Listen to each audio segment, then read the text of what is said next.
Der ehemalige Sicherheitsoffizier der US-Luftwaffe, Jeff Nucatelli, hat sich einer Reihe von Militärinsidern angeschlossen, die sich mit dem Thema UFOs befassen und beschlossen haben, das neue Whistleblower-Gesetz zu nutzen.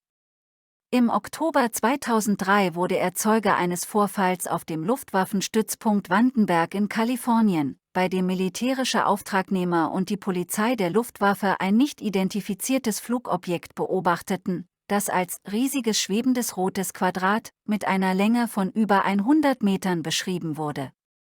Der Vorfall blieb 2 Jahrzehnte lang geheim, aber dank Nucatelli sind nun Einzelheiten ans Licht gekommen. Als dieses UFO von der Größe eines Fußballfeldes über dem Stützpunkt auftauchte, erschraken die Truppen, und eine Welle des Erstaunens ging durch die Funkgeräte. Nucatelli beschrieb das Geschehen folgendermaßen: Ich wollte gerade ins Auto steigen, als sie über das Funkgerät zu rufen begannen, es kommt direkt auf uns zu. Es kommt genau auf uns zu.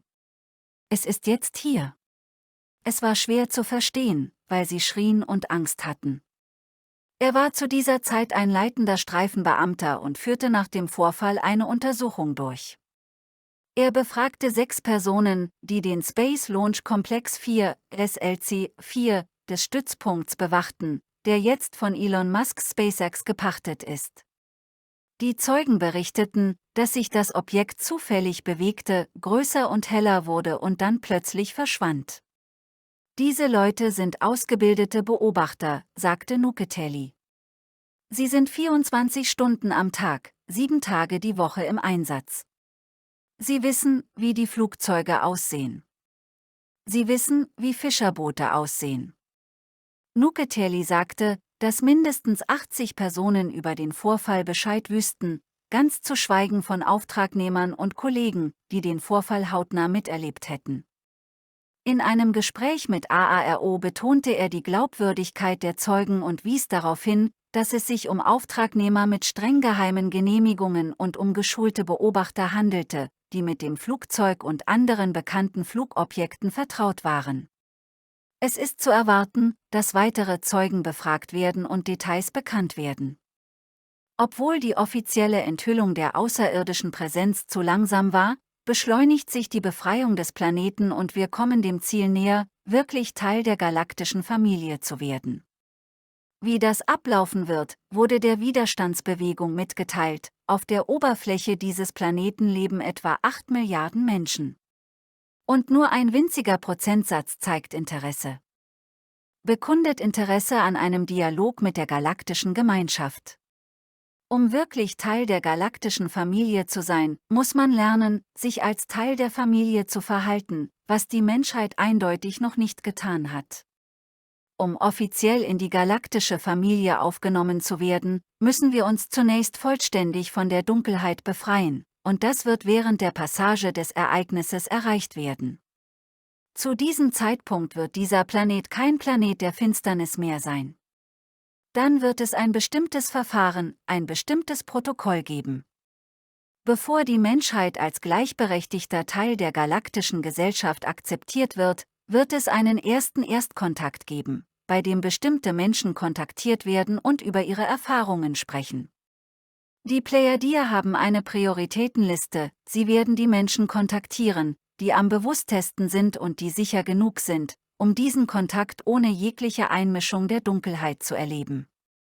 Es wird eine Kettenreaktion in Gang gesetzt werden, die irgendwann zu Massensichtungen durch die galaktische Flotte und zu Massenberichten in den Medien führen wird, die alle mit dem Ereignis und dem Prozess der vollständigen Enthüllung verbunden sind.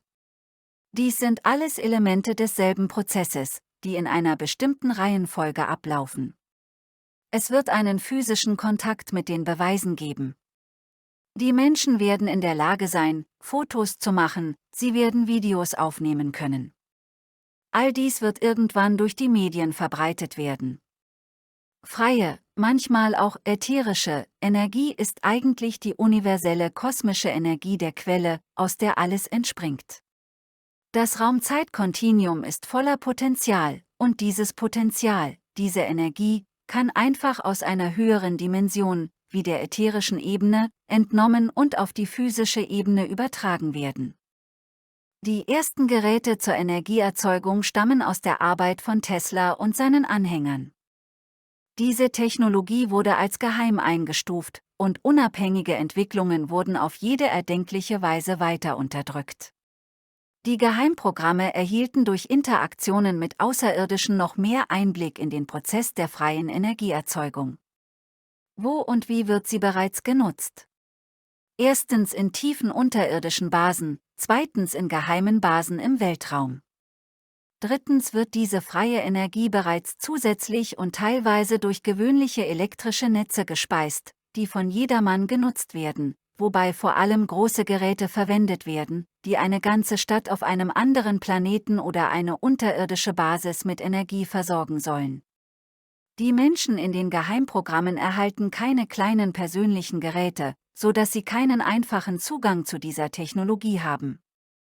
Nach dem Ereignis, das die Erde befreit und alle dunklen Kontrollstrukturen beseitigt, werden alle Menschen auf der Erde endlich in der Lage sein, die persönlichen Geräte zu bekommen, und die Widerstandsbewegung beschrieb, wie sie aussehen und funktionieren. Die Geräte, die der Menschheit nach dem Ereignis präsentiert werden, werden wie kleine drahtlose Handgeräte aussehen, die Steckdosen haben und an die man seine elektrischen Geräte anschließen kann, Computer, Waschmaschinen oder was auch immer. Sie werden auch in der Lage sein, sie einfach an das Stromnetz Ihres Hauses anzuschließen. Und zu einem bestimmten Zeitpunkt, sehr bald nach der Einführung dieser Technologie, werden alle Ihre elektronischen Geräte und Autos ihre eigenen eingebauten freien Energieeinheiten haben.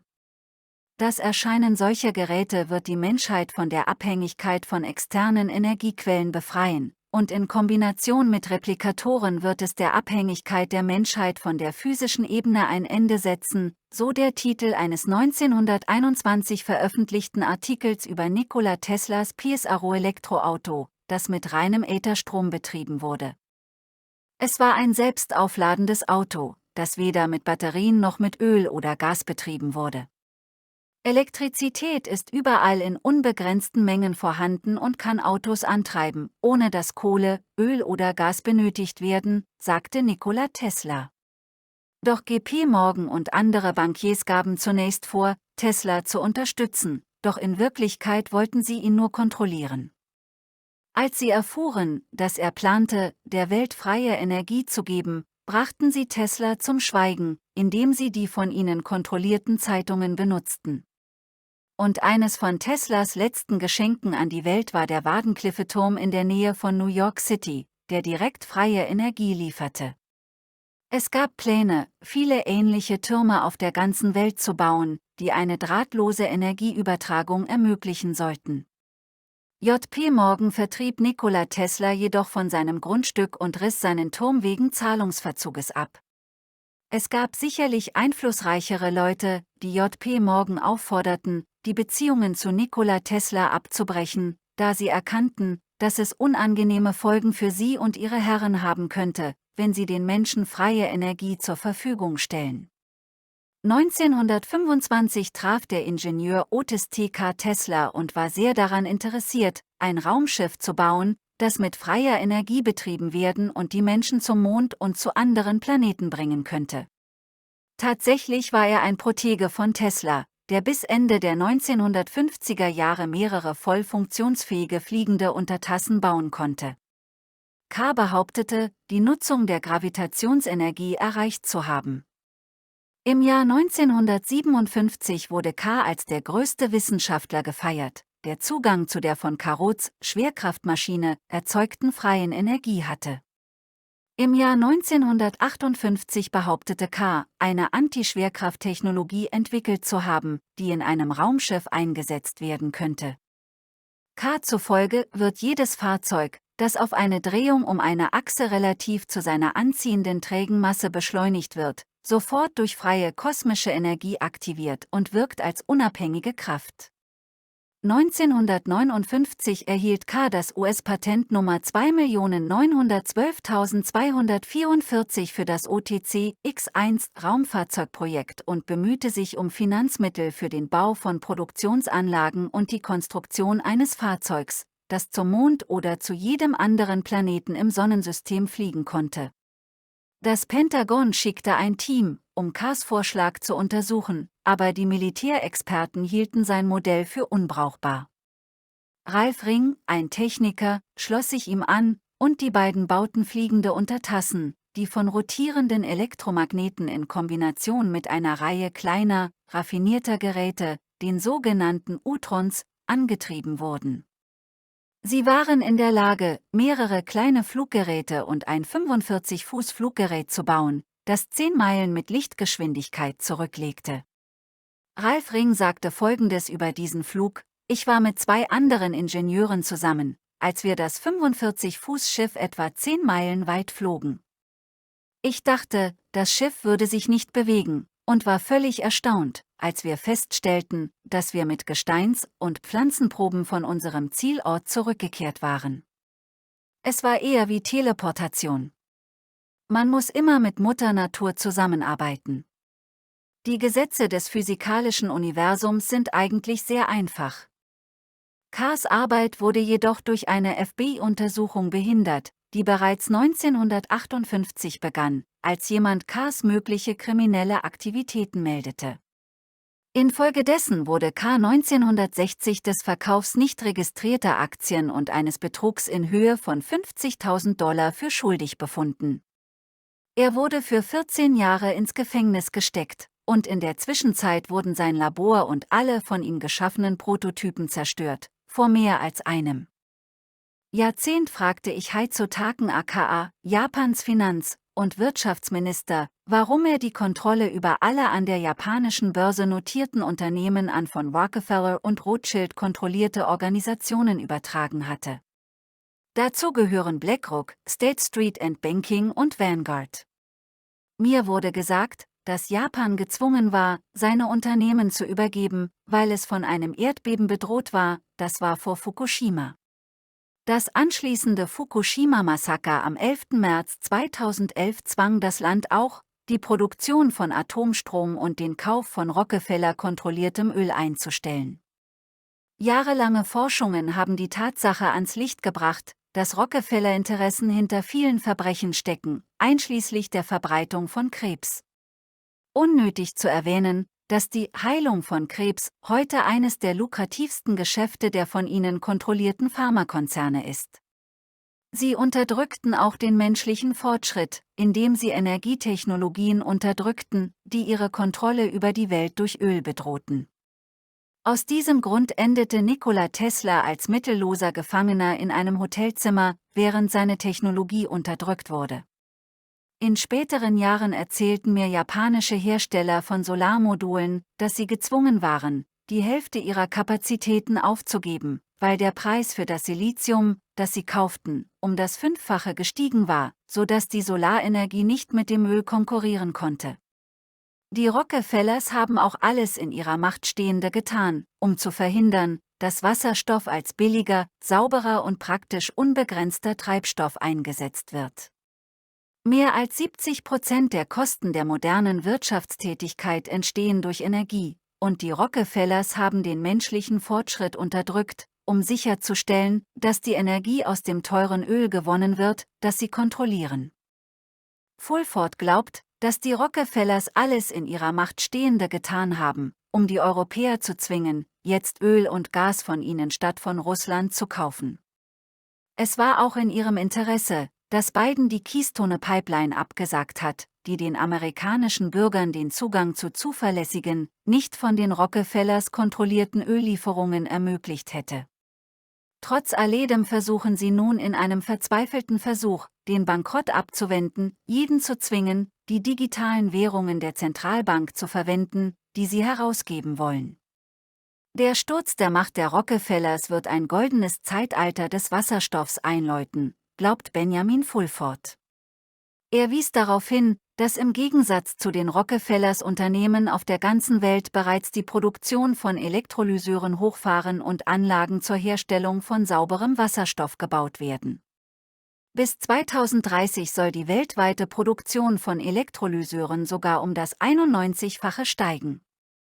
Und am 19. Januar fand der erste Testflug eines großen wasserstoffelektrischen Flugzeugs, der Dornier 228, statt. China hat ein Gerät erfunden, das Wasserstoff aus Meerwasser erzeugt. In einem der Interviews sprach der Erfinder Nikola Tesla über die Macht der Visualisierung und seine Einstellung dazu. Ich möchte der Visualisierung für alle meine Erfindungen danken. Die Ereignisse meines Lebens und meine Erfindungen liegen wirklich vor meinen Augen, sichtbar als jeder einzelne Fall oder jedes einzelne Ding. Als ich jung war, hatte ich Angst, weil ich nicht wusste, was das ist, aber später habe ich gelernt, diese Kraft als außergewöhnliches Talent und Geschenk zu nutzen. Ich pflegte sie und hütete sie eifersüchtig. Auch durch Visualisierung korrigierte ich die meisten Erfindungen und vollendete sie, indem ich die Lösung komplexer mathematischer Gleichungen mental visualisierte. Für diese Gabe erhielt ich in Tibet den Titel eines obersten Lamas. Mein Sehvermögen und mein Gehör sind perfekt, und ich wage zu behaupten, dass sie stärker sind als bei anderen Menschen. Ich kann den Donner 250 Kilometer weit hören und Farben am Himmel sehen, die andere Menschen nicht sehen können. Ich habe diese Seh- und Hörfähigkeiten schon als Kind erworben. Die Mitarbeiter in ihrem Labor sprechen von Lichtblitzen, Flammen und Blitzen, die auftreten, wenn sie wütend werden oder sich in Gefahr begeben. Es ist eine psychische Entladung oder eine Warnung, auf der Hut zu sein. Das Licht ist immer auf meiner Seite. Wissen Sie, wie ich das rotierende Magnetfeld und den Asynchronmotor entdeckt habe, die mich im Alter von 26 Jahren berühmt gemacht haben? An einem Sommerabend in Budapest beobachteten mein Landsmann und ich den Sonnenuntergang. Tausende von Lichtern drehten sich und leuchteten in Hunderten von Farbschattierungen. Ich erinnerte mich an Faust und zitierte ihn, als ich plötzlich, wie im Nebel, ein rotierendes Magnetfeld und einen Induktionsmotor sah. Ich sah sie in der Sonne. 1899 sagte Nikola Tesla, was viele, erwachte, erst jetzt zu erkennen beginnen, alles ist Elektrizität. Am Anfang war das Licht eine unerschöpfliche Quelle, aus der sich die Materie trennte und in alle Formen verteilte, die es im Universum und auf der Erde mit all ihren Aspekten des Lebens gibt. Die Elektrizität bin ich. Oder, wenn Sie es vorziehen, ich bin Elektrizität in menschlicher Form. Du bist auch Elektrizität, du bist dir dessen nur nicht bewusst. Der menschliche Körper und das Gehirn bestehen aus einer Menge Energie. Die individuelle Energie, die jedem Einzelnen eigen ist, macht das menschliche Selbst, die Seele, aus. Bei anderen Schöpfungen ist das nicht so, die Seele einer Pflanze ist die Seele von Mineralien und Tieren. Ein Stein ist ein denkendes und intelligentes Wesen, genau wie eine Pflanze, ein wildes Tier und ein Mensch. Der leuchtende Stern will angeschaut werden. Und wenn wir nicht so sehr mit uns selbst beschäftigt wären, würden wir seine Sprache und Botschaft verstehen. Der Atem, die Augen und die Ohren des Menschen müssen dem Atem, den Augen und den Ohren des Universums gehorchen. Alle Lebewesen sind durch eine tiefe und wunderbare Wechselwirkung verbunden, der Mensch und die Sterne, die Amöben und die Sonne, das Herz und die Rotation einer unendlichen Zahl von Welten. Solche Verbindungen sind unzerstörbar, aber sie können gehorsam und friedlich sein und neue und andere Verbindungen in der Welt schaffen, ohne die alten zu stören. Das Wissen kommt aus dem Kosmos, unsere Vision ist seine vollkommenste Entfaltung. Wir haben zwei Augen, das Irdische und das Geistige. Es wird empfohlen, dass sie eins werden. Das Universum ist in all seinen Erscheinungsformen als denkendes Tier lebendig.